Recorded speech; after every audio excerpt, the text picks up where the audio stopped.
Praise the Lord. The best wishes to you and your family members in the name of God. దేవుని నామమునకు మహిమ కలుగును గాక. దేవుని నామం పేరిట మీకును మీ కుటుంబ సభ్యులందరికీ శుభాభివందనములు. ఈరోజు దేవుని వాగ్దానము, టుడే గాడ్స్ ప్రామిస్.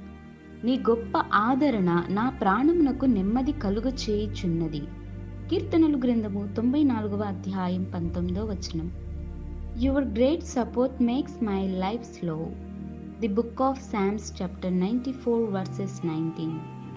క్రీస్తునందు ప్రియమైన సహోదరి సహోదరులారా, ఈ లోకంలో చూసుకున్నట్లయితే చాలా మందికి అనేక రకాల సమస్యలు, ఆందోళనలు, అలాగే ఇరుకులు, ఇబ్బందులు, ఎన్నో గొడవలు, అలాగే శోధనలు, ఆర్థిక ఇబ్బందులతోనూ, అనారోగ్య పరిస్థితులతోనూ ఒంటరిగా ఉండి కన్నీటిని విడుస్తూ ఆదరించేవారు లేక వేదన పడుతున్న ప్రతి ఒక్కరిని దేవుడు వాగ్దానం దయచేస్తున్నాడు.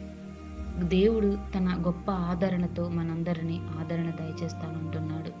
దేవుడు ఆదరిస్తే మన ప్రాణమునకు నెమ్మదిని కలుగ చేస్తాడు. ఎందరైతే దుఃఖపడుతున్నారో వారి జీవితాలలోనూ సంతోషాలతో నింపుతానంటున్నాడు.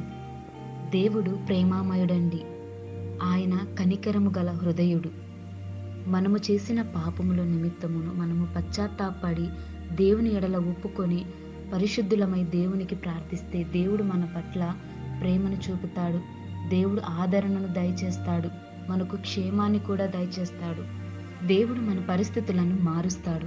దేవుడు తన ఆత్మతోనూ సత్యముతోనూ మనలను ప్రేమిస్తున్నాడు. కాబట్టి మనమందరమును దేవుని ఎడల విశ్వాసము కలిగి ఆయన వైపు తిరిగి మన అందరి జీవితాలలోనూ శాంతి నెమ్మదులను కలుగు చేయాలని మనం దేవునికి ప్రార్థించుకుందాం. ప్రార్థన. కృపాసత్య సంపూర్ణుడమైన మా యేసయ్య, నీ శ్రేష్టమైన ఘనమైన నామమును బట్టి నీకు వందనములు దేవా. ప్రభువా, మా జీవితాలలోనూ నీ వెలుగును ప్రకాశింపచేయండి. ఎందరైతే ఇరుకులతోనూ, ఇబ్బందులతోనూ, అనారోగ్య పరిస్థితులతోనూ, ఆర్థిక ఇబ్బందులతోనూ బాధపడుతున్న ప్రతి ఒక్కరి జీవితాలలోనూ నీవు మేలులను జరిగించి నీ ఆదరణను వారికి దయచేయండి. నీ సన్నిధిలో నీ ఎడల మోకరించి ప్రార్థిస్తున్న ప్రతి ఒక్క బిడ్డను మీరు చూడండి ప్రభువా. నీ హస్తము వారిపైన ఉంచండి. అలాగే దేవా, సమస్యల్లో ఉన్న వారిని విడుదల దయచేయండి. వారికి పరిష్కారమును అనుగ్రహించు దేవా. అలాగే ఈ వాక్యం వింటున్న ప్రతి ఒక్కరిని దర్శించి మా అందరి జీవితాలలోనూ నీ ఆదరణ, నీ ప్రేమను, నీ శాంతిని, నీ దయాళత్వాన్ని మాకు దయచేయమని నజరేయుడైన యేసు నామమున ప్రార్థిస్తున్నాను తండ్రి. ఆమేన్.